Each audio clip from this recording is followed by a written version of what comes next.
क्या तुमने कभी ये सोचा है कि कुछ लोगों को कोई हिला ही नहीं पाता? कोई उन्हें कुछ भी कह दे, कैसा भी ताना मार दे, उनके चेहरे पर एक शिकन तक नहीं आती। वो सुनते हैं, हल्का सा मुस्कुराते हैं और आगे बढ़ जाते हैं और रात को चैन से सो जाते हैं। और दूसरी तरफ कुछ लोग होते हैं, उन्हें कोई एक छोटी सी बात कह दे, बस एक लाइन, और वो 3 दिन तक उसी में उलझे रहते हैं। खाना खाते हुए, काम करते हुए, बिस्तर पर लेटे हुए, वही बात घूमती रहती है। अब सवाल ये है, फ़र्क क्या है इन दोनों में? पैसा? नहीं। मैंने ऐसे अमीर लोग देखे हैं जिन्हें एक कमेंट रात भर जगा देता है। पढ़ाई? नहीं। बड़ी बड़ी डिग्री वाले लोग एक ताने पर बिखर जाते हैं। उम्र? नहीं। 60 साल के लोग भी वही गलती करते हैं जो 20 साल के करते हैं। फ़र्क सिर्फ एक चीज़ का है, और मुझे ये समझने में 25 साल लग गए। पहले वाले लोगों के पास अपना रिमोट है और दूसरे वालों का रिमोट किसी और के हाथ में है। देखो, टीवी तुम्हारा है, घर तुम्हारा है, बिजली का बिल भी तुम भरते हो, लेकिन अगर रिमोट किसी और के पास है तो चैनल वो बदलेगा और तुम बदल जाओगे। और आज के इस वीडियो में मैं तुम्हें 3 चीज़ें बताऊंगा। पहली, तुम्हारा रिमोट असल में किसके पास है। दूसरी, वो वहाँ पहुँचा कैसे। और तीसरी, सबसे ज़रूरी, उसे वापस कैसे लेना है। अब मैं तुम्हें एक बात बताता हूँ जो शायद तुम्हें अच्छी नहीं लगेगी। वो इंसान आज तुम्हारा मालिक है। तुमने उसे नौकरी पर नहीं रखा, तुमने कोई तनख्वाह तय नहीं की, कोई कागज़ नहीं है, कोई करार नहीं है, लेकिन तुम्हारा दिमाग आज उसके लिए काम कर रहा है, मुफ्त में, ओवर टाइम, बिना छुट्टी के। और अगले 30 मिनट में मैं तुम्हें वो नियम बताऊंगा जो मैंने 1937 में लिखा था। मेरा नाम है नेपोलियन हिल, और मैंने अपनी पूरी ज़िंदगी यार, सिर्फ एक सवाल का जवाब ढूंढने में लगा दी। कुछ लोग कामयाब क्यों हो जाते हैं और बाकी सब पूरी उम्र संघर्ष क्यों करते रह जाते हैं? 25 साल, 500 से ज़्यादा लोग, Andrew Carnegie, Henry Ford, Thomas Edison, John Rockefeller, मैं इन सब के साथ बैठा हूँ, इनसे सवाल पूछे हैं, इनकी सुबह देखी हैं, इनकी रातें देखी हैं, इनकी आदतें देखी हैं। और मैंने एक बात नोटिस की जो शायद सबसे अजीब थी। ये लोग बाकी सबसे ज़्यादा मेहनती नहीं थे, ये ज़्यादा पढ़े लिखे नहीं थे, इनमें से कुछ तो स्कूल भी पूरा नहीं कर पाए थे। कार्नेगी 13 साल की उम्र में कारखाने में काम करने लगे थे, लेकिन इन सब में एक चीज़ बिल्कुल एक जैसी थी, इन्हें कोई हिला नहीं सकता था, कोई इनका दिन खराब नहीं कर सकता था, कोई इन्हें एक ताने से पूरी रात जगा नहीं सकता था, कोई इनके अंदर घुसकर इनका मूड नहीं बदल सकता था। और यार, ये कोई किस्मत नहीं थी, ये एक हुनर था। देखो, मुझे पता है तुम्हारे साथ क्या हो रहा है। तुम किसी शादी में गए थे, खाना अच्छा था, तुम आराम से बैठे थे, और तभी वो रिश्तेदार आया जिससे तुम साल में सिर्फ 2 बार मिलते हो, और उसने पूछा, और बेटा कितना कमा लेते हो आजकल? और फिर जवाब का इंतज़ार किए बिना ही बोला, शर्मा जी का बेटा तो विदेश चला गया। तुमने मुस्कुरा दिया, तुमने कुछ नहीं कहा, तुमने खाना ख़त्म किया, घर आए, बिस्तर पर लेट गए, लेकिन तुम सोए नहीं, तुम लेटे रहे और छत को देखते रहे, और तुम्हारे दिमाग में वही आवाज़ बार बार चलती रही। अगले दिन भी, उससे अगले दिन भी। उसने 10 सेकंड खर्च किए, तुमने 3 दिन, और वो भूल भी चुका है, उसे याद भी नहीं कि उसने क्या कहा था। वो उस रात चैन से सोया।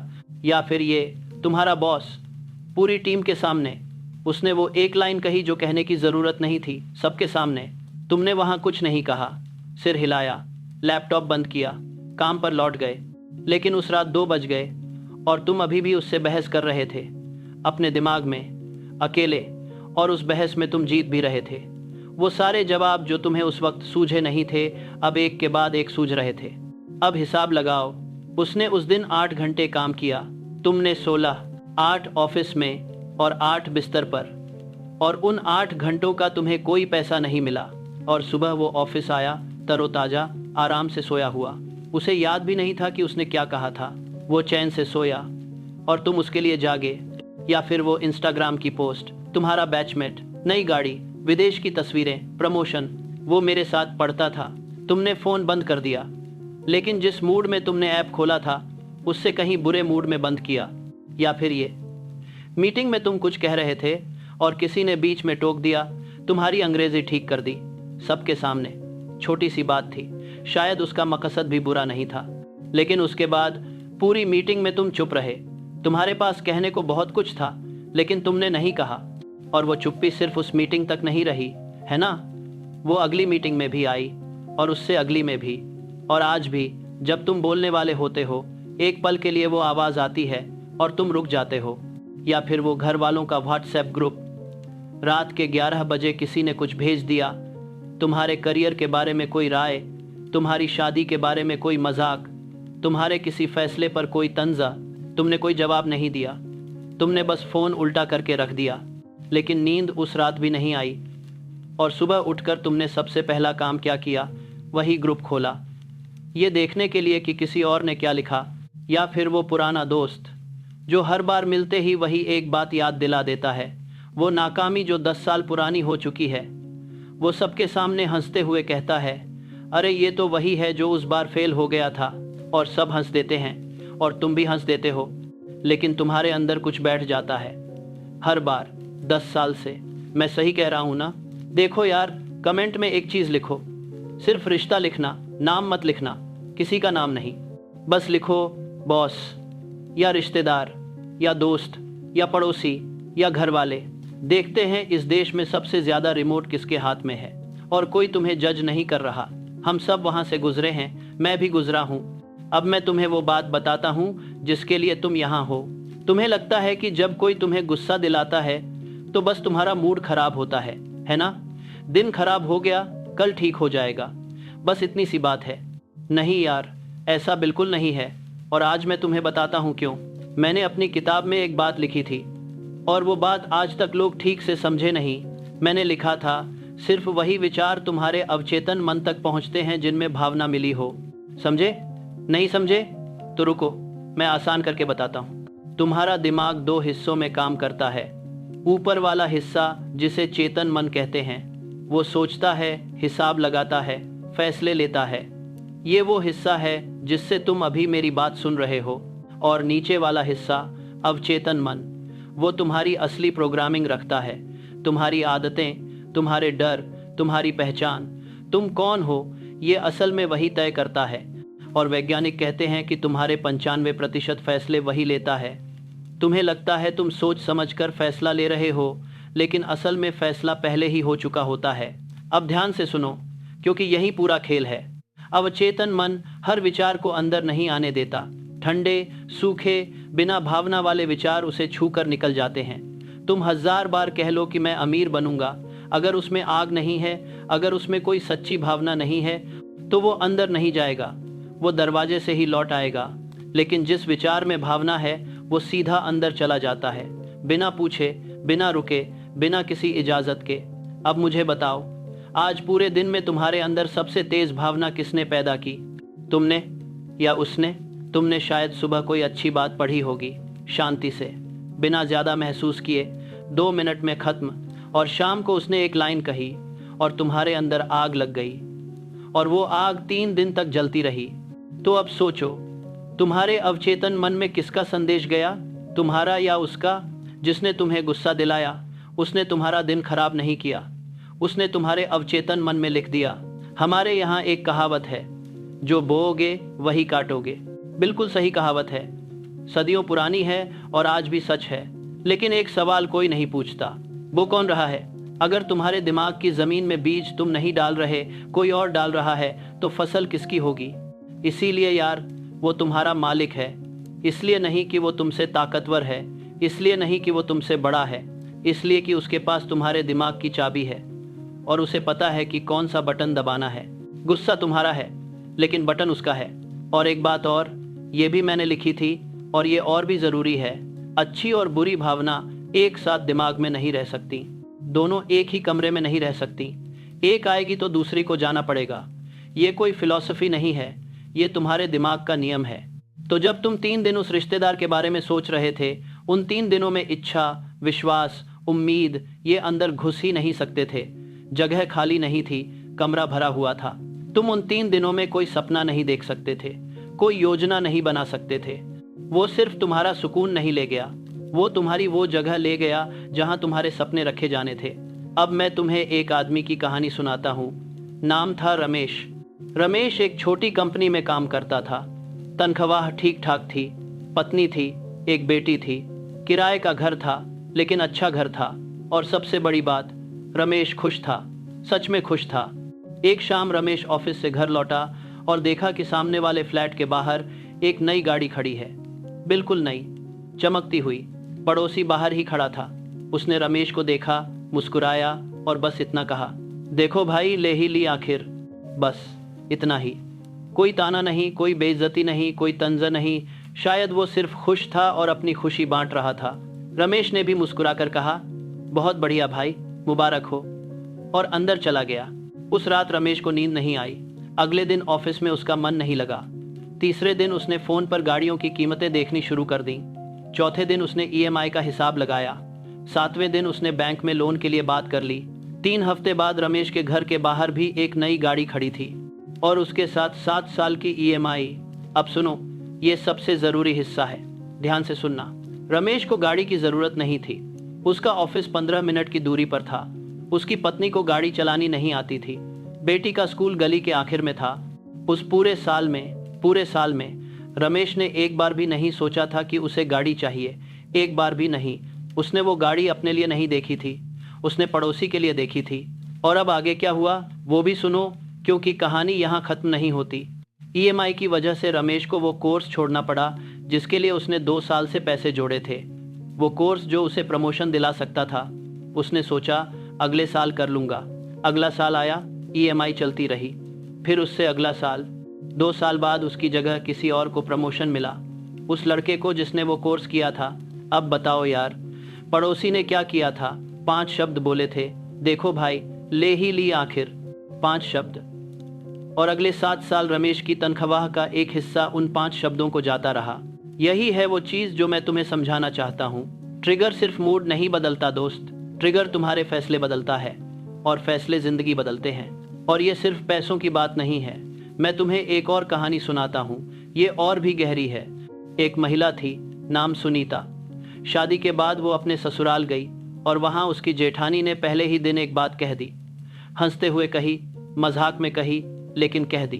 अरे तुम तो पढ़ाई में कमजोर थी ना। सुनीता ने कुछ नहीं कहा, मुस्कुरा दी। लेकिन अगले 15 साल सुनीता ने अपनी पूरी जिंदगी उस एक लाइन को गलत साबित करने में लगा दी। उसने अपनी बेटी को इतना पढ़ाया कि बच्ची पर बोझ बन गया। हर रिपोर्ट कार्ड पर उसकी सांस अटकती थी।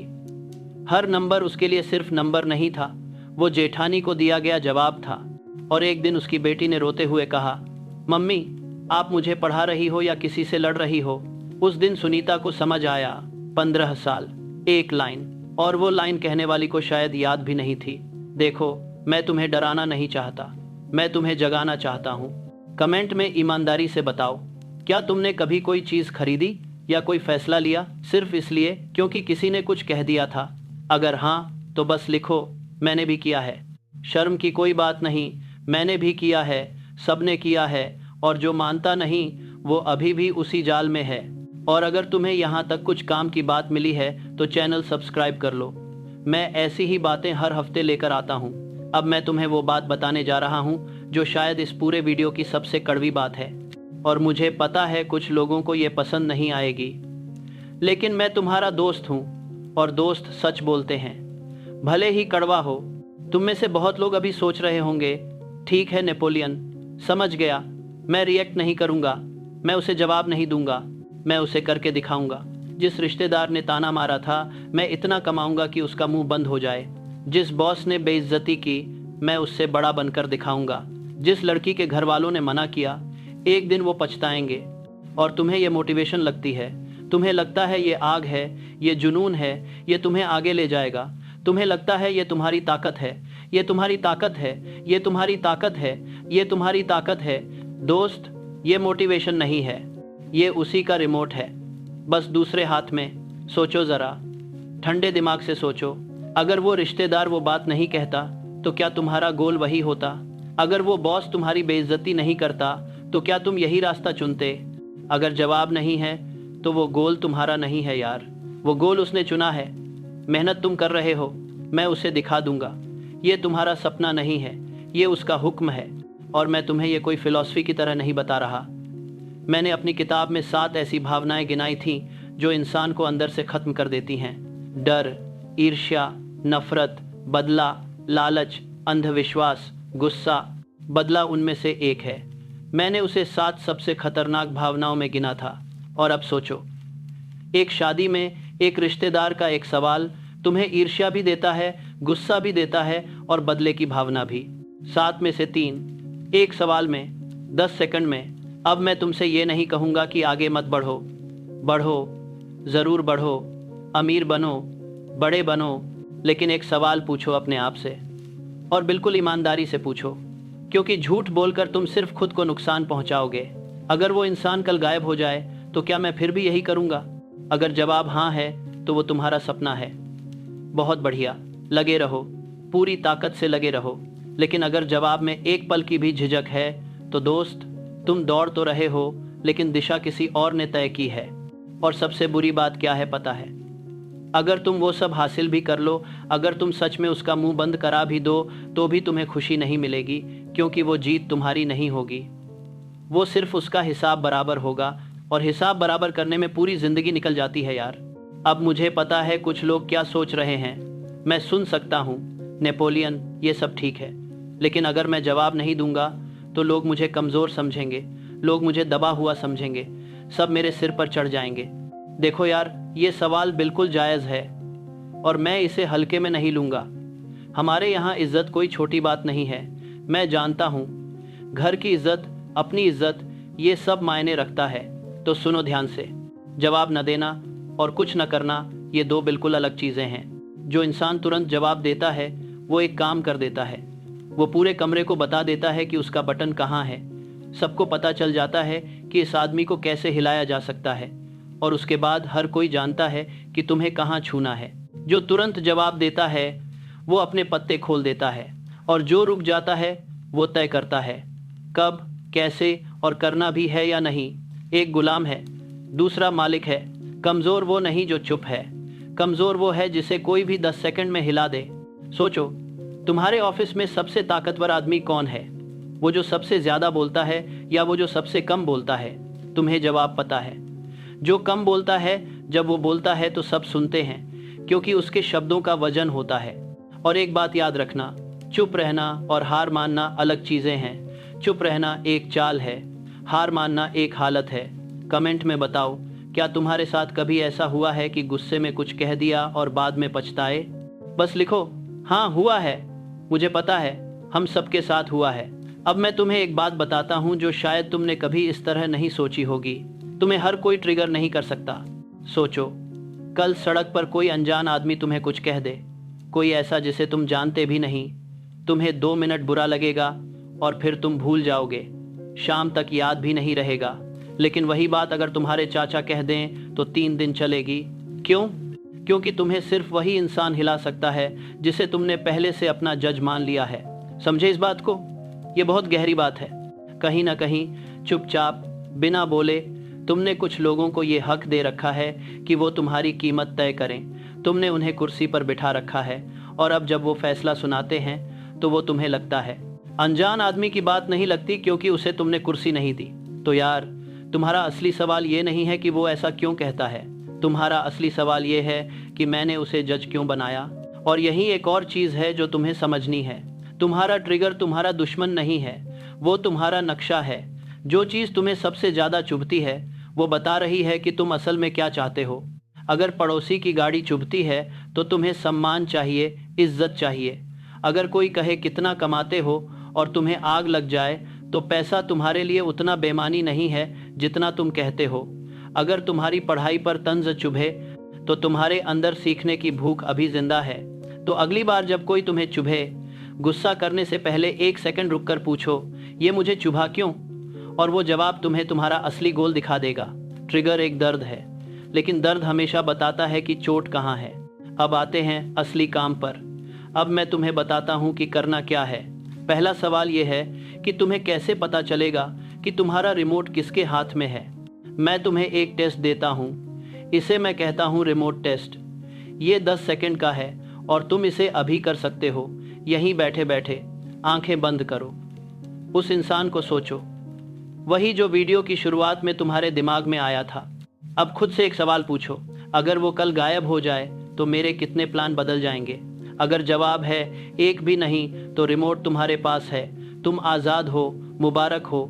लेकिन अगर एक भी प्लान बदलता है, अगर एक भी गोल छोटा हो जाता है, अगर एक भी वजह गायब हो जाती है, तो रिमोट उसके पास है।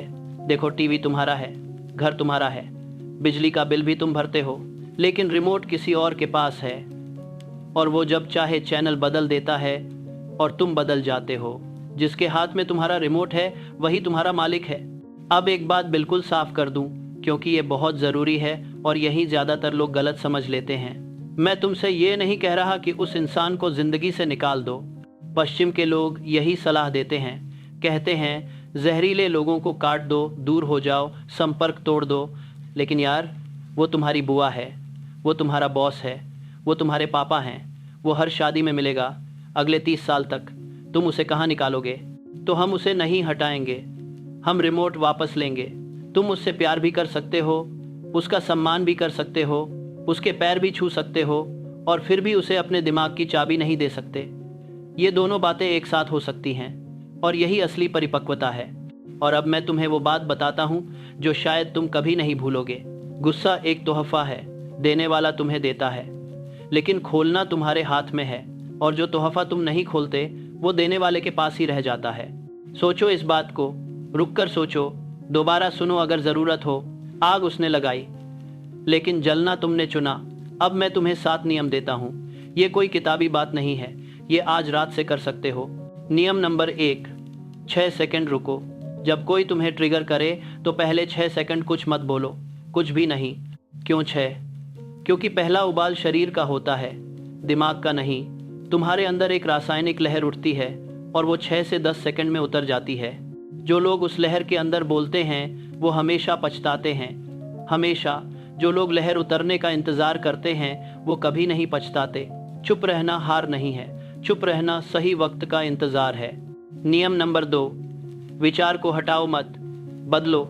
याद है मैंने कहा था कि 2 भावनाएं एक साथ नहीं रह सकती? तो गुस्से से लड़ो मत। लड़ने से वो और बड़ा होता है। जितना तुम उसे भगाने की कोशिश करोगे उतना वो जमेगा। उसकी जगह कुछ और रख दो। एक वाक्य पहले से तैयार रखो अपने गोल के बारे में, जैसे मेरा काम इस साल अपनी कमाई दोगुनी करना है। जब ट्रिगर आए वो वाक्य दोहराओ, ज़बरदस्ती दोहराओ, 2 बार, 3 बार, 10 बार। गुस्सा जाएगा नहीं, लेकिन उसे कुर्सी नहीं मिलेगी। नियम नंबर 3, अपने बटन का नाम जानो। जब कोई तुम्हें चोट पहुंचाए, रुककर पूछो, इसने कौन सा बटन दबाया? पैसा, इज्जत, पढ़ाई, शक्ल, रिश्ते, उम्र। हर इंसान के 3-4 बटन होते हैं, बस 3-4, और वही बार बार दबते हैं। जिस दिन तुम्हें अपने बटनों के नाम पता चल जाएंगे, उस दिन से लोग उन्हें चुपके से नहीं दबा पाएंगे। तुम्हें दिख जाएगा, और जो चीज़ दिख जाती है वो कंट्रोल नहीं कर पाती। नियम नंबर 4, जवाब मत दो, नतीजे दो। जब कोई ताना मारे उसका जवाब मत सोचो, उस पूरी बहस को मत बनाओ जो कभी होगी नहीं। बस एक काम कर लो, उसी दिन अपने गोल की तरफ एक कदम, एक पन्ना लिख लो, एक फ़ोन कर लो, 20 मिनट पढ़ लो। जवाब मत दो, नतीजे दो, क्योंकि जवाब वो सुनेगा और भूल जाएगा, नतीजे वो देखेगा और याद रखेगा। नियम नंबर 5, अपना प्लान बंद रखो। ये सबसे मुश्किल नियम है और सबसे ज़रूरी। जब तुम अपना प्लान किसी को बताते हो, 2 चीज़ें होती हैं। 1, तुम्हारे दिमाग को लगता है काम हो गया, तारीफ मिल गई, अच्छा लग गया, और वो भूख मर गई जो असल में काम करवाती है। 2, वो अपनी राय दे देगा, तुम मांगो या ना मांगो, और उसकी राय तुम्हारे दिमाग में बैठ जाएगी और तुम्हें अंदर से खाती रहेगी। तो चुपचाप करो। सफलता चुपचाप आती है, शिकायत शोर मचाती है। नियम नंबर 6, दिन के पहले 20 मिनट अपने रखो। सुबह उठते ही फ़ोन मत छुओ, क्योंकि जो पहली भावना दिन में तुम्हारे अंदर जाती है वो पूरे दिन की दिशा तय कर देती है। अगर पहली चीज़ किसी का मैसेज है, किसी की पोस्ट है, किसी की खबर है, तो तुमने दिन की शुरुआत ही किसी और के हाथ में रिमोट देकर की। पहले 20 मिनट सिर्फ तुम्हारे। पानी पियो, थोड़ी हवा लो, अपने गोल का एक वाक्य दोहराओ, फिर दुनिया को अंदर आने दो। नियम नंबर 7, किराया वसूलो। ये मेरा सबसे पसंदीदा है। जब कोई इंसान तुम्हारे दिमाग में घंटों बैठा रहे तो खुद से पूछो, ये मेरे दिमाग में रह रहा है, क्या ये किराया दे रहा है? अगर नहीं तो निकालो। तुम्हारा दिमाग कोई धर्मशाला नहीं है। कमेंट में बताओ, इन 7 में से कौन सा नियम तुम्हें सबसे ज़्यादा चुभा, सबसे ज़्यादा काम का लगा? बस नियम नंबर लिखो, 1 से 7 तक। मुझे जानना है तुम्हारा असली दर्द कहाँ है। अब 5 गलतियां जो लगभग हर कोई करता है, इनसे बचना। गलती नंबर 1, ये समझना कि ट्रिगर का मतलब सिर्फ गुस्सा है। बहुत लोग सोचेंगे मैं तो चिल्लाता ही नहीं, मुझे तो कोई ट्रिगर नहीं करता। गलत। तुम चिल्लाए नहीं, इसका मतलब ये नहीं कि तुम ट्रिगर नहीं हुए। ट्रिगर का मतलब है कि उसके बाद तुम्हारा दिमाग वहीं अटका रहा। ट्रिगर ईर्ष्या भी है, शर्म भी है, खुद को साबित करने की वो अचानक उठी हुई जिद भी है, वो सब ट्रिगर है। गलती नंबर 2, ये सोचना कि चुप वाला ट्रिगर सस्ता है। बिल्कुल उल्टा है। जो गुस्सा तुमने निकाल दिया वो 5 मिनट में खत्म हो गया। जो तुमने निगल लिया वो 3 दिन चलता है, कभी कभी 3 साल। चुप वाला ट्रिगर सबसे महंगा होता है क्योंकि उसका कोई निकास नहीं होता, वो अंदर ही घूमता रहता है। गलती नंबर 3, सबको काट देना। कुछ लोग ये वीडियो देखकर सोचेंगे ठीक है मैं सबसे दूरी बना लूंगा, किसी से बात ही नहीं करूंगा। नहीं यार, ये बहुत ज़्यादा है और ये काम नहीं करेगा और तुम अकेले पड़ जाओगे। तुम्हें लोगों से दूर नहीं होना है, तुम्हें अपने बटनों से दूर होना है। ये 2 अलग काम हैं। गलती नंबर 4, ये उम्मीद करना कि अब कभी ट्रिगर नहीं होगे।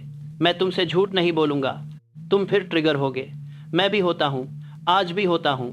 फ़र्क ये आएगा कि पहले 3 दिन लगते थे, अब 3 घंटे लगेंगे, फिर 3 मिनट। जीत ये नहीं है कि आग न लगे, जीत ये है कि आग जल्दी बुझ जाए। गलती नंबर 5, सामने वाले को विलेन बना देना। ये सबसे बारीक गलती है और सबसे खतरनाक। वो रिश्तेदार शायद बुरा इंसान नहीं है, शायद उसे पता भी नहीं कि उसने क्या किया, शायद वो अपनी ही किसी कमी से लड़ रहा है। ये उसके बुरे होने की बात नहीं है, ये इस बात की है कि चाबी किसके पास है। और जिस दिन तुम इसे विलेन की कहानी बनाना छोड़ दोगे, उस दिन तुम इसे उन लोगों पर भी लगा पाओगे जिनसे तुम प्यार करते हो। अपनी माँ पर, अपने पिता पर, अपने साथी पर, अबले की साथी पर। क्योंकि सबसे ज़्यादा ट्रिगर वही करते हैं जिनसे हम सबसे ज़्यादा प्यार करते हैं। अब मैं तुम्हें बताता हूँ कि जब तुम्हारा रिमोट तुम्हारे पास आ जाएगा तो क्या क्या बदलेगा। पहला, तुम्हारी नींद वापस आ जाएगी। सच में, जो लोग ये सीख लेते हैं उनकी सबसे पहली शिकायत खत्म होती है, रात को दिमाग बंद न होना। दूसरा, तुम्हारा पैसा बचेगा क्योंकि तुम्हारे आधे खर्चे दूसरों को दिखाने के लिए होते हैं। जिस दिन दिखाने की ज़रूरत खत्म, उस दिन से आधा खर्च खत्म। तीसरा, तुम्हारे फैसले साफ हो जाएंगे क्योंकि अब उनमें किसी और की आवाज़ नहीं मिली होगी। चौथा, तुम्हारे रिश्ते बेहतर हो जाएंगे। ये अजीब लगेगा लेकिन सच है, जब लोग तुम्हें हिला नहीं पाते तो तुम उनसे प्यार से मिल पाते हो, डर से नहीं। पांचवा, लोग तुम्हें ज़्यादा गंभीरता से लेंगे। जिस इंसान को हिलाया नहीं जा सकता उसकी बात का वजन अपने आप बढ़ जाता है। छठा, तुम्हारा वक्त वापस आएगा।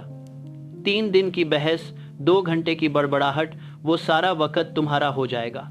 और सातवां, सबसे बड़ा, तुम्हारे सपने वापस आएंगे क्योंकि जो जगह उनसे भरी हुई थी वो अब खाली होगी और खाली जगह में ही सपने उगते हैं। और अब मैं तुम्हें एक आखिरी कहानी सुनाता हूँ और ये कहानी अलग है क्योंकि इसका अंत अच्छा है। एक लड़का था, नाम अरविंद, छोटे शहर से था, दिल्ली में नौकरी करता था। अरविंद का एक सीनियर था ऑफिस में और वो सीनियर हर मीटिंग में अरविंद को नीचा दिखाता था, कभी उसके गांव का नाम लेकर, कभी उसकी अंग्रेजी पर, कभी उसके कपड़ों पर, हमेशा हंसते हुए, हमेशा मजाक की शक्ल में। अरविंद 3 साल ये सहता रहा और 3 साल उसने वही किया जो हम सब करते हैं। उसने खुद से कहा, एक दिन मैं इससे ऊपर पहुंचूंगा, फिर देखूंगा। 3 साल में क्या हुआ? कुछ नहीं।